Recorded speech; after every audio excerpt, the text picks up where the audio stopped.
vidéo, c'est parti. Au poste de gardien de but, j'ai placé David De Gea. Vous allez me dire pourquoi je le mets puisqu'il joue à Manchester United qui est quand même un des plus grands clubs. Certes, mais je trouve que cette année ils sont pas ouf, ils sont pas forcément flamboyants. Si on regarde un peu leurs stats, en première ligue, certes ils sont dans le top 5, mais les matchs qu'ils font ne sont pas non plus incroyables. Niveau Ligue des Champions, ils se sont fait éliminer par le FC Séville et on sait que la Ligue des Champions c'est quand même un peu un test pour montrer si une équipe a les épaules pour faire partie des grands clubs d'Europe. Et je trouve que Manchester United cette année en tout cas n'est pas forcément incroyable, malgré des stars comme Pogba ou Lukaku qui sont un peu en dessous de leur niveau. Mais le joueur que je trouve incroyable, c'est David De Gea. C'est vraiment un des tout meilleurs gardiens, voire le meilleur gardien actuellement. Cette saison, il fait une saison incroyable, autant avec la Roja qu'avec Manchester. Si Manchester ne coule pas, c'est en tout cas, je pense, grâce à De Gea. À droite, Djibril Sidibé, le joueur de l'AS Monaco. Alors franchement, quand vous regardez les matchs de Sidibé, que ce soit avec Monaco ou avec l'équipe de France, vous vous dites qu'est-ce qu'il fait en Ligue 1 à Monaco. Il a vraiment un niveau que je trouve incroyable. Il pourrait vraiment jouer dans des clubs comme le Barça, le Real ou le Bayern, mais pour le moment il est encore à Monaco. J'espère que après la Coupe du Monde avec l'équipe de France, il pourra signer dans un grand club et quitter le Rocher, parce que je pense que par rapport à sa qualité, par rapport à tout ce qu'il peut apporter à une équipe, il mérite largement mieux que Monaco. C'est pour moi un des tout meilleurs latérales droits actuellement. Dans l'axe, on a premièrement Naldo, le joueur de Schalke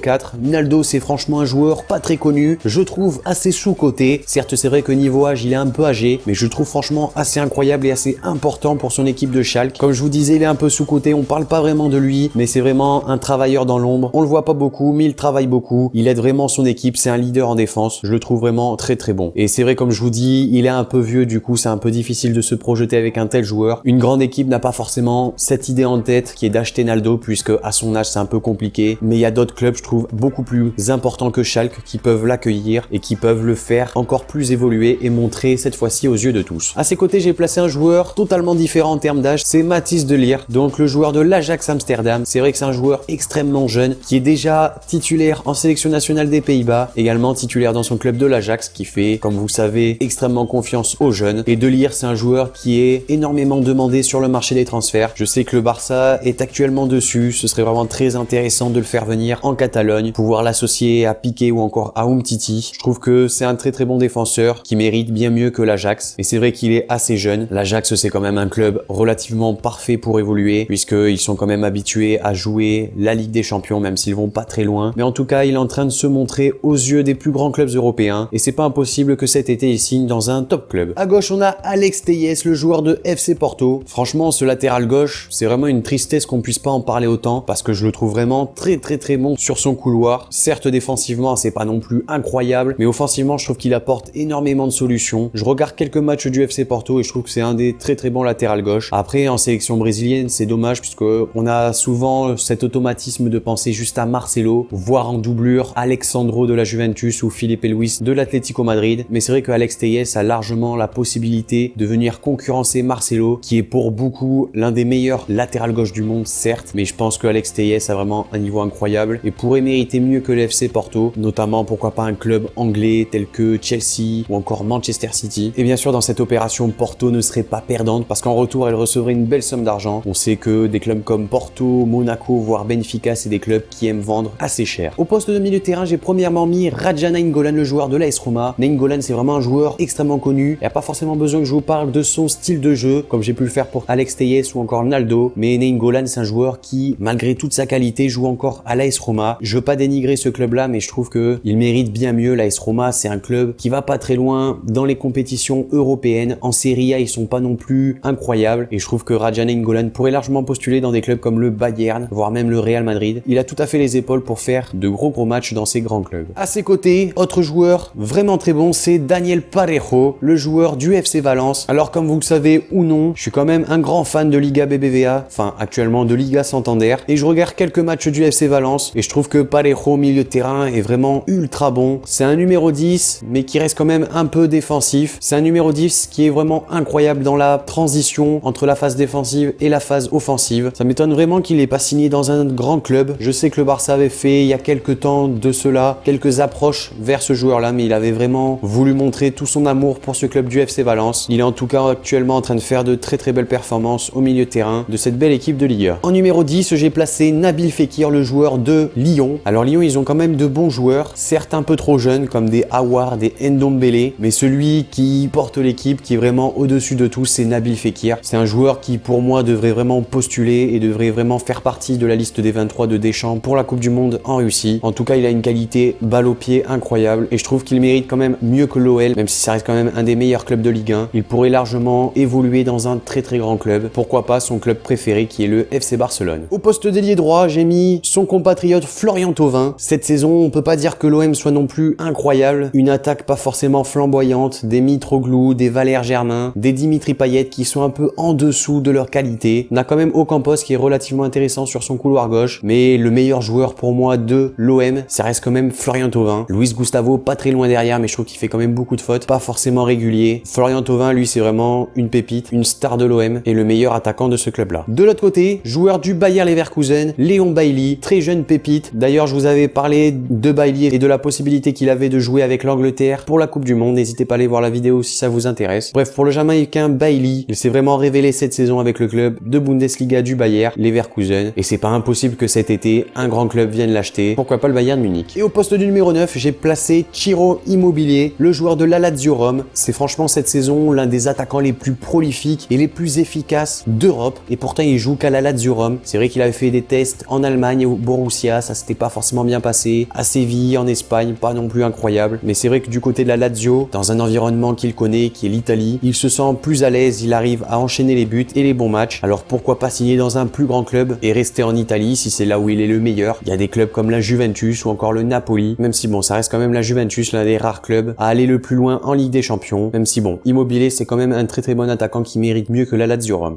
Donc voilà les amis, cette vidéo concernant l'équipe type des footballeurs qui sont au-dessus de leur club est maintenant terminée. N'hésitez pas à me dire ce que vous en avez pensé de ce concept. Lâchez le like si vous avez kiffé la vidéo. Également, ça permettra à cette vidéo d'être mieux référencée. Abonnez-vous si c'est pas déjà fait. Moi, je vous dis